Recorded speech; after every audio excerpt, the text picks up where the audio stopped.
আহলে সুন্নাত ওয়াল জামাত কাকে বলে?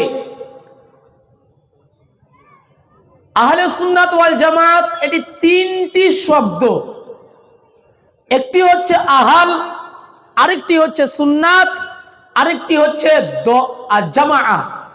তিনটি শব্দ। আহাল শব্দের অর্থ হচ্ছে মালিক বা অধিকারী, যেটা ফিরোজুল লুগাতের 142 নম্বর পৃষ্ঠাতে রয়েছে। আরেকটা অর্থ পাওয়া যায়, আহাল শব্দের অর্থ হচ্ছে ওয়ালা, আর সুন্নাত শব্দের অর্থ হচ্ছে রীতি, নীতি, পথ বা রাস্তা, যেটা আল ফিরোজুল লুগাতের 811 নম্বর পৃষ্ঠার মধ্যে পেয়ে যাবেন। আর জামাত শব্দের অর্থ হচ্ছে, যেটা ফিরোজুল লুগাতের 477 নম্বর পৃষ্ঠাতে আছে, যে জামাত শব্দের অর্থ হচ্ছে দল। তিনটা মিলে অর্থ দ্বারাই সুন্নাতের অনুসারী দল, অর্থাৎ যারা কোরআন হাদিস তথা সুন্নাহ মেনে চলে তাদেরকেই বলা হয় আহলে সুন্নাহ ওয়াল জামাআহ। যারা কোরআন হাদিস মেনে চলে না তাদেরকে কখনোই আহলে সুন্নাহ ওয়াল জামাআহ বলা যায় না, তাদেরকে কখনোই আহলে সুন্নাত বলা যাবে না। সম্মানিত সুধীবৃন্দ,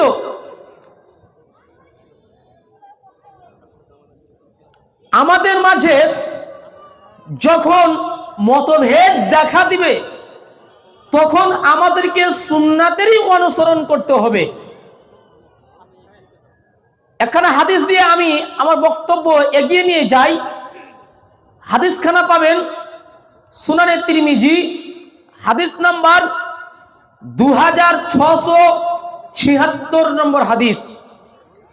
ইরবাজ বিন সারিয়া রাদিয়াল্লাহু তাআলা আনহু বলেন, রাসূল সাল্লাল্লাহু আলাইহি ওয়াসাল্লাম বলেছেন, ফাইন্নাহু মান ইয়াইশ মিনকুম, তোমাদের মধ্যে যেই ব্যক্তি জীবিত থাকবে, অর্থাৎ আমার মৃত্যুর পর, আল্লাহর রাসূলের মৃত্যুর পর তোমাদের মধ্যে যেই ব্যক্তি জীবিত থাকবে, ইয়ারা ইখতিলাফান কাসীরা, সেই ব্যক্তি অনেকগুলো মতভেদ দেখতে পাবে, অনেকগুলো ইখতিলাফ দেখতে পাবে, অনেকগুলো মতনৈক্য দেখতে পাবে। এটা স্বয়ং আল্লাহর রাসূল বলছে যে অনেকগুলো ইখতিলাফ ওই ব্যক্তি দেখতে পাবে। ইয়াকুম ওয়া মুহদাতাতিল উমুর, এবং তোমরা আমলের ক্ষেত্রে নব্য আবিষ্কৃত আমল থেকে বেঁচে থাকবে, অর্থাৎ তোমরা নিজেদের পক্ষ থেকে কোনো আমল তৈরি করবে না। কোরআন হাদিসে যেটা আছে ওটারই অনুসরণ করতে হবে, নিজের পক্ষ থেকে কোনো আমল তৈরি করবেন না। ফাইন্নাহা যালালাতুন, কেন? সেটা হচ্ছে পথভ্রষ্টতা, সেটা হচ্ছে গুমরাহ। যদি আপনি নিজের পক্ষ থেকে কোনো একটা আমল তৈরি করেন তাহলে সেটা হবে পথভ্রষ্টতা, সেটা হবে গুমরাহ, এবং সেটা হবে সুন্নাতের বিপরীত। তারপরে আল্লাহর রাসূল সাল্লাল্লাহু আলাইহি সাল্লাম বলছেন, ফামান আদরাকা যালিকা মিনকুম, তোমাদের মধ্যে যেই ব্যক্তি ওই যুগটি পাবে, অর্থাৎ আমার মৃত্যুর পর যেই ব্যক্তি জীবিত থাকবে, ফাআলাইহি বিসুন্নতি ওয়া সুন্নাতিল খুলাফাইর রাশিদিন আল মাহদিয়্যিন, সেই ব্যক্তি আমার হেদায়েত প্রাপ্ত খুলাফায়ে রাশিদিনের সুন্নাতকে মেনে চলে, সুন্নাতের অনুসরণ করে। আযু আলাইহা বিন নওয়াজিজ, সেই জন্য চুয়ালের দাগ দিয়ে শক্তভাবে আমার সুন্নাতকে ধরে নেই। এবার হাদিস থেকে আপনি দুইটি বিষয় বুঝতে পারবেন। এক, যে ওয়া ইয়াকুম ওয়া মুহদাসাতিল উমুর, যে নব্য আবিষ্কৃত জিনিস তথা বিদআত থেকে আমাদেরকে দূরে থাকতে হবে, বিদআত থেকে বেঁচে থাকতে হবে। নাম্বার 2, আমাদেরকে সুন্নাতের অনুসরণ করতে হবে। তার মানে আমরা সুন্নাতের অনুসরণ করতে হবে আমাদেরকে, এটা জরুরি। এটা আল্লাহর রাসূল সাল্লাল্লাহু আলাইহি সাল্লামের নির্দেশ।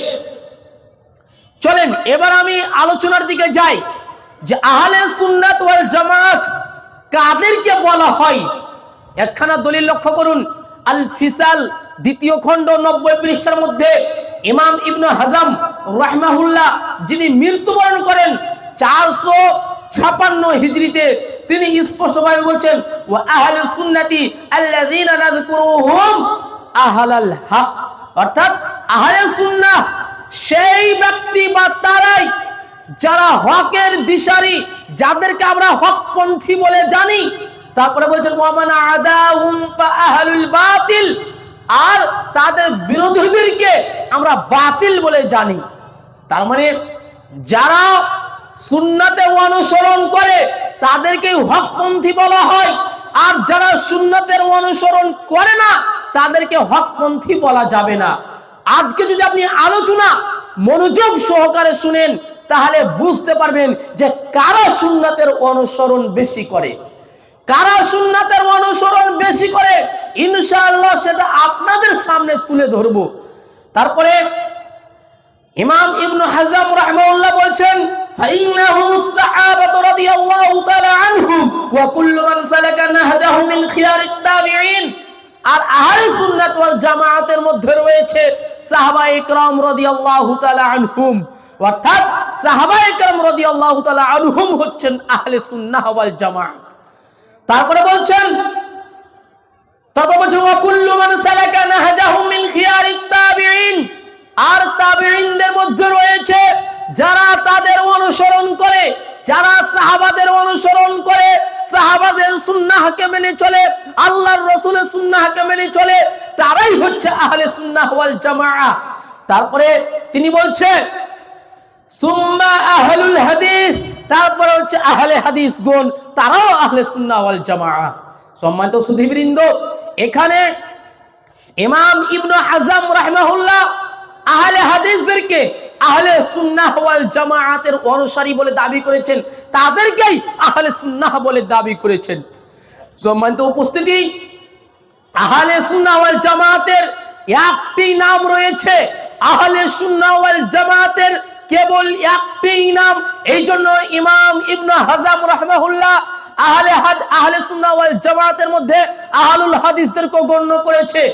আহলে সুন্নাত ওয়াল জামাতের অপর নাম হচ্ছে আহলে হাদিস, আহলে সুন্নাত ওয়াল জামাতের অপর নাম হচ্ছে আহলে হাদিস। কেন? যদি কোনো ব্যক্তি সুন্নাহকে মেনে চলে, কোনো দল যদি সুন্নাতকে মেনে চলে, সেই দলের নাম হচ্ছে আহলুল হাদিস। সম্মানিত উপস্থিতি, এখন বলবেন যে আহলে সুন্নাহ ওয়াল জামাতের অপর নাম হচ্ছে আহলে হাদিস, এর প্রমাণ কি রয়েছে? জি হ্যাঁ, এর প্রমাণ রয়েছে। যেমন আল্লামা সাবুনি রাহমাহুল্লাহ, যিনি মৃত্যুবরণ করেন 449 হিজরিতে, তিনি স্পষ্টভাবে বলেছেন ওয়া কুল্লু যালিকা আসাউইয়াতুন, আর আহলে সুন্নাত ওয়াল জামাতকে যারা মন্দ নামে ডাকে, নিজেদের রাগ প্রকাশ করে, ওয়াহাবি নামে ডাকে, খ্রিস্টান নামে ডাকে, ইহুদিদের দালাল নামে ডাকে, তারা শুনো ইমাম আল্লামা সাবুনি রাহমাহুল্লাহ তিনি বলছেন ওয়ালা ইয়ালহাকু আহলে সুন্নাতি ইল্লা ইসমুন ওয়াহিদ, তারা শুনে রাখো আহলে সুন্নাত ওয়াল জামাতের কেবল একটাই নাম, আহলে সুন্নাত ওয়াল জামাতের কেবল একটাই নাম, ওয়া হুয়া আসহাবুল হাদিস, সেটা হচ্ছে আসহাবুল হাদিস তথা আহলুল হাদিস। আহলে সুন্নাত ওয়াল জামাতের একটাই নাম, সেটা হচ্ছে আহলে হাদিস। বিস্তারিত জানার জন্য আল ইতিকাদুল খালিস মিনাশ শাক্কি ওয়াল ইনতিকাদ গ্রন্থের 1 খণ্ড 328 নম্বর পৃষ্ঠা দেখতে পারেন। দলিল নম্বর 2, শেখ আব্দুল কাদের জিলানী রাহমাহুল্লাহ, বর্তমান সময়ে তার অনুসারী অনেক পাওয়া যায়। আব্দুল কাদের জিলানী রাহমাহুল্লাহ সম্পর্কে আমাদেরই ঝাড়খণ্ডের মুফতি জাহাঙ্গীর আলম রেজভী সাহেব তিনি বলেছিলেন যে আব্দুল কাদের জিলানী যেই কথা বলে ওটাই চূড়ান্ত, যদি তার কেউ বিরোধিতা করে তাহলে সেই ব্যক্তি মুসলিম হতে পারে না। স্পষ্টভাবে মুফতি জাহাঙ্গীর রেজভী সাহেব বলেছিলেন। তো আসুন আমরা আজকে আব্দুল কাদের জিলানী রাহমাহুল্লাহর বক্তব্য শুনে আসি। আব্দুল কাদের জিলানী রাহমাহুল্লাহ বলছেন আল গুনিয়াহ, প্রথম খণ্ড 166 নম্বর পৃষ্ঠা, মূল আরবি, সেখানে স্পষ্টভাবে বলছেন ওয়া কুল্লু যালিকা সাওয়িয়াতুন ওয়া গিয়াজু লিআহলি সুন্নাহ, যারা আহলে সুন্নাতদেরকে মন্দ নামে ডাকে, আহলে সুন্নাতের নাম অন্য অন্য রাখে, যেমন ওয়াহাবি, খ্রিস্টান, ইহুদিদের দালাল, এছাড়াও আরো অনেক কিছু আহলে হাদিসদের নাম রাখে। তারা ভালো করে শুনো, আব্দুল কাদের জিলানী রাহিমাহুল্লাহ বলছেন, ওয়ালা ইসমা লাহুম ইল্লা ইসমুন ওয়াহিদ, আহলে সুন্নাত ওয়াল জামাতের কেবল একটাই নাম, আহলে সুন্নাত ওয়াল জামাতের কেবল একটাই নাম, সেটা হচ্ছে ওয়াহুয়া আসহাবুল হাদিস, সেটা হচ্ছে আসহাবুল হাদিস। এবার আপনি চিন্তা ভাবনা করেন যে আহলে সুন্নাত ওয়াল জামাতকে আপনি গালি দিচ্ছেন না কাকে গালি দিচ্ছেন? আপনি আহলে হাদিসদেরকে ওয়াহাবি বলছেন, কিন্তু প্রকৃত